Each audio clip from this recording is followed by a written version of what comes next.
গত বছরের আগস্টে পরপর 4 বারের অতিবৃষ্টির ফলে সৃষ্ট পাহাড়ি ঢলে খাগড়াছড়ি দিঘিনালা পানছড়ি সংযোগ সড়কের তেবাংছড়া এলাকায় সড়কের প্রায় সম্পূর্ণ অংশ মাইনী নদীতে তলিয়ে যাওয়ার 4 মাস পরেও মেরামত না হওয়ায় চরম দুর্ভোগে পড়েছেন উপজেলার 2 নং বোয়ালখালী ইউনিয়নের 8 গ্রামের প্রায় 5,000 মানুষ। অবস্থা এখন এমনই যে কোনো সময় ঘটতে পারে দুর্ঘটনা।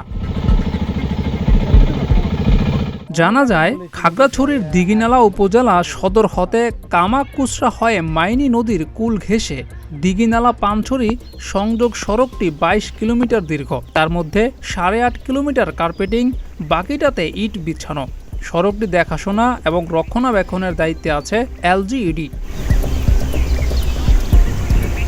সরেজমিনে গিয়ে দেখা যায়, তেবাংছড়া এলাকায় মূল সড়কের প্রায় সম্পূর্ণ অংশ মাইনী নদীতে বিলীন হয়ে গেছে এবং পাহাড়ি ঢলে নদীর গতিপথ পরিবর্তন হয়ে নদীটি সড়ক থেকে প্রায় 500 ফুট দূরে চলে গেছে।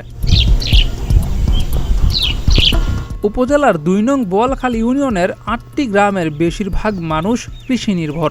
রাস্তা ভেঙে যাওয়ার কারণে এলাকাবাসীর উদ্যোগে পাশে জমি ভরাট করে হালকা যানবাহন চলাচলের উপযোগী করলেও কৃষি পণ্য নিয়ে ভারী যানবাহন চলাচল করার সুযোগ নেই। এতে চরম দুর্ভোগে পড়েছেন স্থানীয় বাসিন্দারা। আমাদের সাংবাদিক ভাইয়েরা আসছে, এখন আমাদের রাস্তাগুলো দেখছে, আমাদের অসুবিধা হচ্ছে। ধান চাল নিতে, শাক সবজি বিক্রি করার জন্য আমাদের যাতায়াতটা খুব ভয়ঙ্কর।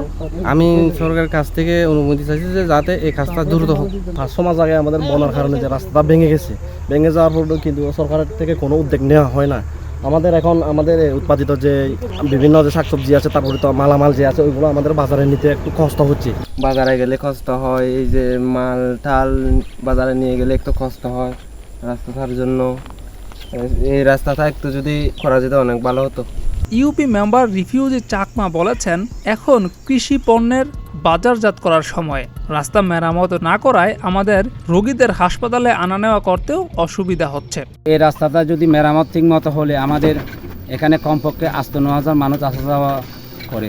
যানবাহন যে এখন দেখতেছেন এই যে অতটা যাচ্ছে, কীরকম করে যাচ্ছে, কিন্তু এখানে যে মনে করেন গর্ভবতী মহিলা যেভাবে আসা যাওয়ার, গর্ভবতী মহিলা এখানে যদি ঠিকমতো গাড়ি না পায় তাহলে মারা যাবে।